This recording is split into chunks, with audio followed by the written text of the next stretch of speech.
بسم اللہ الرحمن الرحیم، السلام علیکم۔ اب بات بندوق کی جانے لگی ہے، اسی چیز کا مجھے ڈر تھا اور میں کہتا رہا۔ آپ اگر ہماری ویڈیوز دیکھیں، اکثر و بیشتر میں یہ بات عرض کرتا تھا کہ خیبر پختونخوا کے کلچر کو سمجھنے کی ضرورت ہے، لیکن ظاہر ہے کہ جب اس حکومت نے ڈاکہ مارا ہوا ہے، ووٹ ان کو ملے ہی نہیں ہے، پورے پاکستان سے نہیں ملے، تو ان کو کیا پرواہ ہے، ان کو کیا سمجھ، کیا عقل۔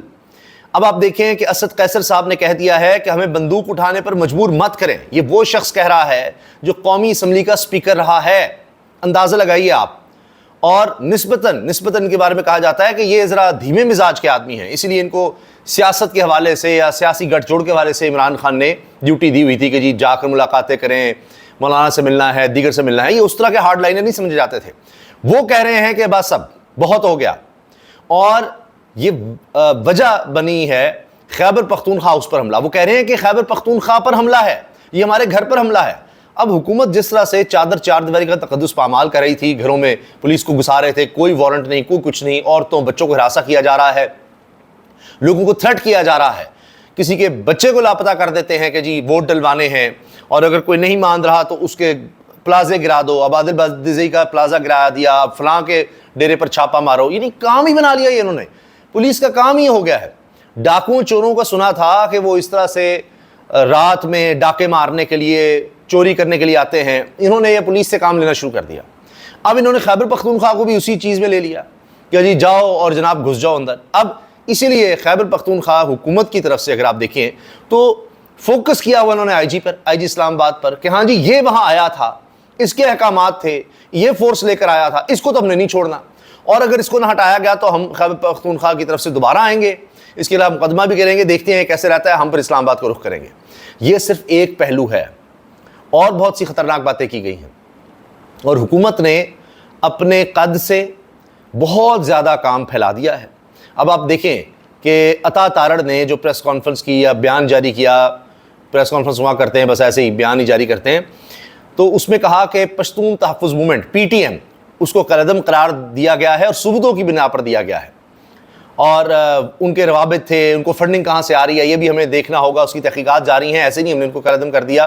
اب پشتون تحفظ موومنٹ ایک جرگہ کرنے کی بات کر رہی ہے، اور اس میں عوامی نیشنل پارٹی کہہ رہی ہے ہم بھی جائیں گے، آپ اندازہ لگائیے، دیگر بھی جائیں گے۔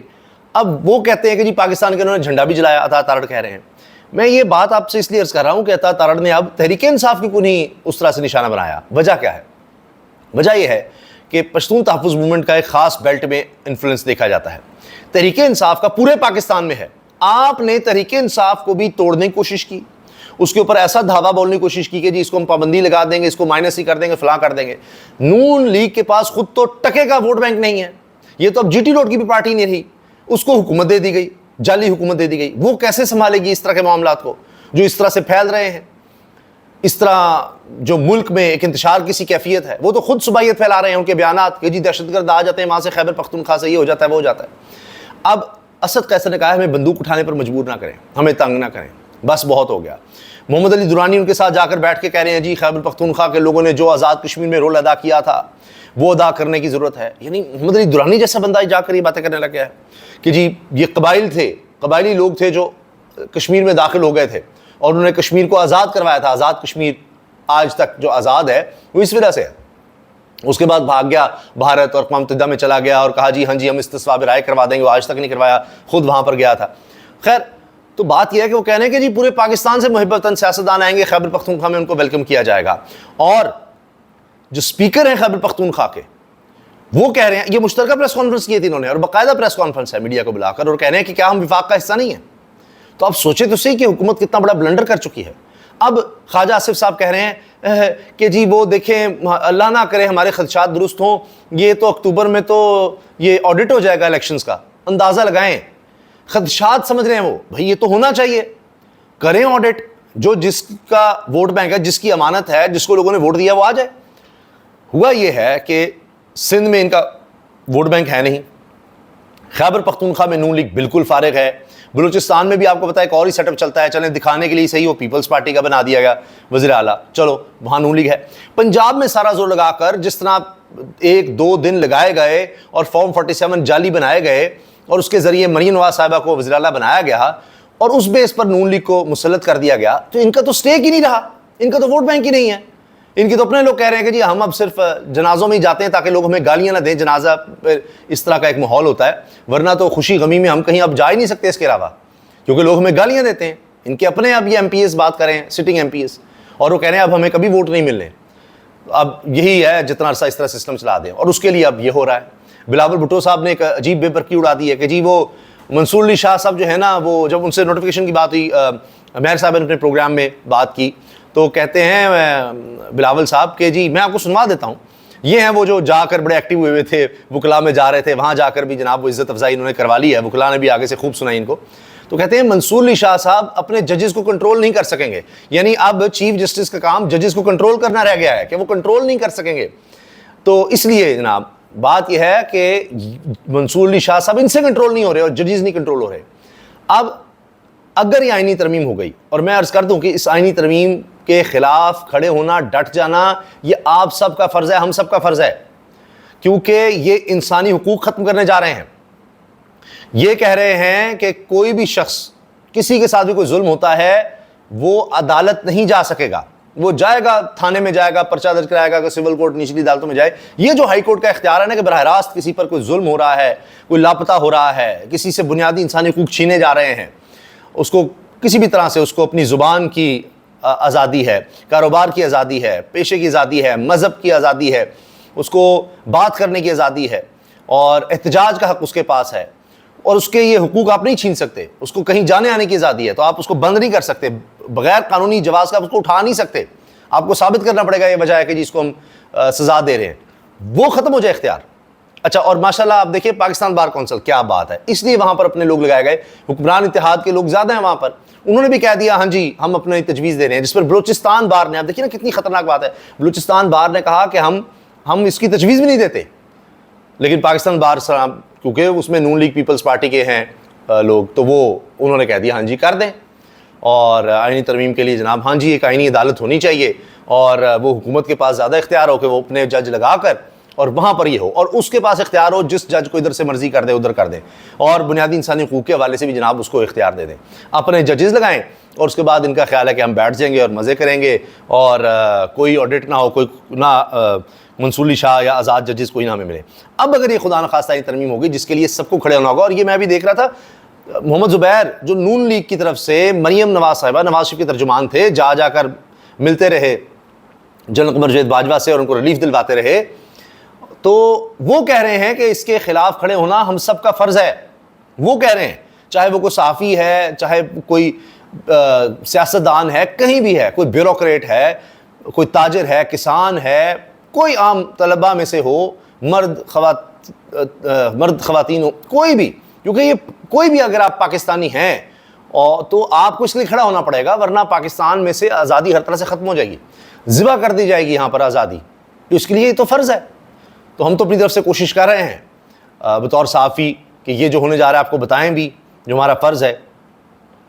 اب اگر خدا نخواستہ یہ آئینی ترمیم کرنے میں کامیاب ہو گئے, جس کا مجھے ابھی تک لگتا ہے کہ مشکل ہے, کیونکہ اب کر تو رہے ہیں الیکشن کمیشن کے ساتھ ملی بھگت سے کہ بھی آپ کو بھی ایکسٹینشن دینی ہے, تو آئیں آپ بھی اپنا حصہ ڈالیں, مخصوص نشستیں آپ چھوڑیں, سپریم کورٹ کے فیصلے کو آپ ہمیں دے دیں, پھر ہم کروا لیں گے, پھر دیکھی جائے گی. پھر ایک دفعہ ہوگی آئینی ترمیم, ہم جاری کر دیں گے نوٹیفیکیشن گزٹ, اور ہم کہیں گے وہ ججز فارغ. تو اتنا بڑا بحران آئے گا کہ دیکھیں کہ 11 ہائی کورٹ کے ججز کا کہا جا رہا ہے, اور 6-7 سپریم کورٹ کے ججز وہ استعفیٰ دے دیں گے. وہ اس طرح سے کلرک کی طرح کام نہیں کر سکیں گے, وہ کوئی پٹواری کی طرح اور تحصیلدار کی طرح نہیں کام کر سکیں گے جو یہ ان کو بنانا چاہتے ہیں, اور وہ چھوڑ دیں گے. اور ایک بحران آئے گا جوڈیشری میں. یہ بات فواد چودھری نے کیا, اور ویسے بھی یہ بات ہو رہی ہے کہ کچھ ججز استعفے دے سکتے ہیں, اس کی خبر گرم ہے. مگر صحافی یہ سمجھتے ہیں کہ اب زیادہ دور نہیں ہے, منصور علی شاہ صاحب کا نوٹیفیکیشن حکومت کو لانا ہی پڑے گا, اور اگر یہ نہ آیا شنگھائی کانفرنس کے بعد, تو میں آپ سے عرض کر چکا ہوں پچھلی ویڈیو میں کہ پھر دوبارہ تحریک انصاف اعلان کر چکی ہے کہ وہ اسلام آباد کی طرف آئے گی. اس سے پہلے انہوں نے 11 اکتوبر سے مختلف اضلاع میں احتجاج کا اعلان کر دیا. وہی ماحول جو عمران خان نے پہلے بنایا تھا, مختلف اضلاع میں جلسے, جلوس, ریلیاں, اور پھر اسلام آباد کی طرف آئے تھے. تو اس دفعہ وہ زیادہ زور سے آئیں گے, اور اس میں جناب اب دیکھیے یہ بات اسپیکر خیبر پختونخوا اسمبلی بابر سلیم سواتی نے کی. فیڈریشن نے رینجرز اور پولیس کے ذریعے خیبر پختونخوا ہاؤس پر حملہ کیا. یہ ہاؤس خیبر پختونخوا حکومت اور عوام کی ملکیت ہے. یہ اسلام آباد میں خیبر پختونخوا ہاؤس پر حملہ نہیں بلکہ یہ صوبہ خیبر پختونخوا اور اس کی عوام پر حملہ تھا. تو اب وہ نکلیں گے, اب آپ بھگتیں. تو آپ تو اب وہ پشتون تحفظ موومنٹ کا آپ کو مسئلہ بنا ہوا ہے. یہ تحریک انصاف تھی, یہ مراد سعید تھے, یہ محمد علی محمد خان تھے, یہ شہریار افریدی تھے, دیگر لوگ تھے جو پی ٹی ایم کے حوالے سے تقریریں کیا کرتے تھے. تو آپ نے ان کو ہی دھکیل کے فارغ کر دیا ہوا ہے. تو اب آپ بھگتے ہیں, اب آپ کو مصیبت پڑی بھی ہے. تو اب کہتے ہیں کہ جی اسد قیصر نے کہا آپ ہماری انسلٹ کر رہے ہیں, آپ ہمیں مجبور کر رہے ہیں کہ ہم بندوق اٹھائیں. اور یہ میں آپ کو سنوا دیتا ہوں کہ کیا اسد قیصر صاحب نے بات کی ہے, ذرا سنیے گا. آپ ہماری انسلٹ کرتے ہو, مجبور کرتے ہو کہ ہم اس حد تک جائیں کہ ہم بندوق اٹھائیں. دیکھیے اس حد تک آپ ہمیں دیوار سے لگا رہے ہو.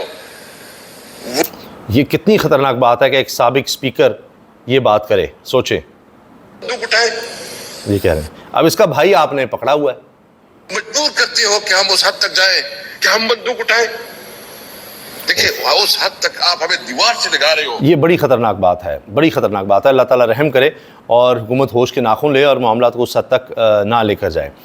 اچھا جی, اس کے علاوہ یہ سن لیجئے, میں نے کہا تھا نا یہ بلاول صاحب نے جو اپنی طرف سے پھلجھڑی چھوڑی ہے وہ سن لیجئے. have the confidence that Mansoor Ali Shah Sahab will be able to control the other judges on his Supreme Court. وہ کہہ رہے ہیں مجھے نہیں لگتا کہ منصور علی شاہ صاحب جو ہیں وہ دوسرے ججز کو کنٹرول کر سکیں گے. وہ کوئی ہیڈ ماسٹر ہیں جنہوں نے کلاس کو کنٹرول کرنا ہے, عجیب بات ہے. اچھا جی, خواجہ آصف کہتے ہیں اکتوبر میں الیکشن کے آڈٹ کا خطرہ موجود ہے. میری دعا ہے کہ یہ جو جنگ برپا ہے اور جن خدشات کا اظہار میں کر رہا ہوں یہ نہ ہو. خواجہ آصف ہائے ہائے بھائی, آپ جیتے ہوئے ہیں اگر تو آپ کو کیا خدشات ہے؟ کروائیں, خود گورنمنٹ کروائے آڈٹ, انٹرنیشنل فارم سے کروا لے آڈٹ. یہ تو حال ہے. جو جج کوئی اس طرح کی بات کرے اس کی ڈگریاں نکلوا لو جی, جعلی قرار دے دو اس کی ڈگریاں. یہ ان کا حال ہے. تو فون کرتے رہتے ہیں خواجہ سے بیٹھ کے, او جی او ہو وہ تو میں ہار رہا ہوں جی, مجھے جتوا دو جی. میسج کرتے ہیں. اور اگر کوئی جیت رہا ہو, اگر اس کی والدہ بھی کھڑی ہوگی اس کے گھر پہ عثمان ڈار کے گھر پہ چھاپے مرواؤ جی. ریحانہ ڈار صاحبہ تو میری بہن ہے جی, فلاں ہے, میں بڑا مجھے ہوا ہے, میں جا کر معافی مانگنے کو تیار ہوں, اور اس کے بعد پھر چھاپے مروا دیتے ہیں. یہ تو ان کا کردار ہے, یہ ان کا حال ہے. کیا ان کے بارے میں بندہ بات کرے, کیا کہے؟ یہ ان کی کریڈیبلٹی ہے, کوئی ان کی بات ماننے کو تیار ہی نہیں ہے. اچھا جی, اس کے علاوہ اب صورتحال یہ ہے کہ ان کو اب ڈر بھی پڑا ہوا ہے, خوف زدہ ہیں کہ جی کہیں معاملات عمران خان کے اسٹیبلشمنٹ سے طے نہ ہو جائے. تو وہاں پر کیا ہو رہا ہے جس کا اصل ان کو خطرہ ہے وہ بھی میں آپ کو اگلی ویڈیو میں بتاؤں گا پوری تفصیل. لیکن ابھی جو مریم نواز صاحبہ نے کام دکھایا نا جی پنجاب کی عوام کے ساتھ, پنجاب کی اور پورے پاکستان کی میجورٹی آج بھی دیہات میں رہتی ہے, تو ان دیہات کے لوگوں کے ساتھ, ان کسانوں کے ساتھ مریم نواز صاحبہ نے وہ ظلم کیا ہے پاکستان کی تاریخ میں نہیں ہوا.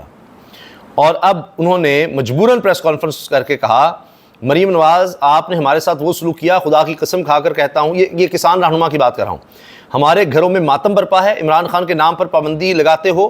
اس نے وہ قانون بنائے تھے کہ کسانوں کا پیسہ روکنے پر مل اونر پر FIR درج ہوتی تھی, وہ مسیحا تھا کسانوں کا. کہتے ہیں ہمیں کبھی پیسے نہیں روکے, آپ نے تو ایسی پالیسیز بنائی ہیں کہ ہمیں کہیں کا نہیں چھوڑا, ہمیں برباد کر دیا. آپ نے تو ہمارے ساتھ وہ ظلم کیا ہے اور حکومت کو کوئی اور کام مجھے تو نظر ہی نہیں آتا کہ ہمارے گھروں کے اندر خدا کی قسم کھا کے کہہ رہا ہوں کہ ماتم برپا ہے, ماتم. نہیں جی, یہ بارش شخص ہیں اور کہہ رہے ہیں جی ماتم ہے, آپ نے ہمارے ساتھ مریم صاحبہ وہ سلوک کیا ہے. بھئی بات یہ ہے کہ آپ کی بھی کوئی ان کی طرح شوگر مل ہوتی, ان کے خاندان کی طرح رائمنڈ محلات ہوتے, آپ کے بھی اس طرح کے کاروبار ہوتے, باہر آپ کے بھی محلات ہوتے, تو پھر وہ آپ کا درد سمجھتی ہیں, کیونکہ اسی لیول کا آدمی آپ کی بات کو سمجھ سکتا ہے نا. آپ کسان ہیں, آپ کی روزی روٹی زمین سے وابستہ ہے, تو مریم صاحبہ کو اس سے کیا غرض, ان کو اس سے کیا لگے. وہ تو صرف ایک بات جانتی ہیں کہ اب تحریک انصاف پھر 6 اضلاع میں احتجاج کرنے جا رہی ہے, 11 سے پھر 12 کو, 13, 14, 4 دن. تو انہوں نے تو ان کے اوپر آنسو گیس کی شیلنگ کروانی ہے, ان کو گرفتار کروانا ہے, ان کی خواتین کو گرفتار کروانا ہے, ان کو تو اس کام سے فرصت نہیں ہے. تو آپ کہہ رہے ہیں جو کسانوں کا سوچیں. تو بہرحال اگر کسان آپ سے علیحدہ ہو گیا تو میجورٹی آپ سے علیحدہ ہوگی. ویسے ہی علیحدہ ہے, وہ آپ کا ووٹر ہی نہیں ہے, اس لیے وہ کہا نا زبیر صاحب نے, اور مجھے بھی خود یہ ان کے بہت قریبی آدمی نے بات بتائی تھی.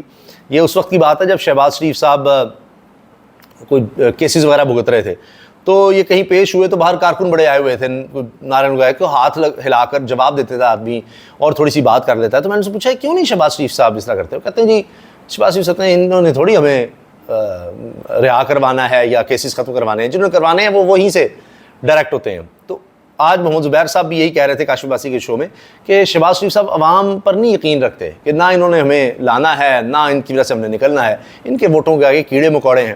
ہم ڈیلیں کرتے ہیں، ڈیل کر کے اقتدار لیتے ہیں، نکل جائیں تو ڈیل کر کے اقتدار میں واپس آتے ہیں، ڈیل کر کے جب ہم پکڑے جائیں تو باہر نکل جاتے ہیں. عوام کا کیا ہے؟ یہ کیڑے مکوڑے ان کے ووٹ کی کیا حیثیت ہے؟ ہمارے پاس سکندر سلطان راجہ ہیں اور فارم 47 جعلی ہے، تو ہم تو اس طرح چل جاتے ہیں اور آگے پھر زور زبردستی کی پارلیمنٹ بنا کر اور اپنے اقتدار کو جناب لمبا کر لیتے ہیں. باہر سے حکم آ جاتا ہے، ہم حکومت عمران خان کی گرا دیتے ہیں. اسی طرح ہم چلتے ہیں اور وہ بھگت بھی رہے ہیں، قوم بھی بھگت رہی ہے، ابھی یہ بھی بھگتیں گے. آپ دیکھیے گا آنے والے دنوں میں. اللہ حافظ.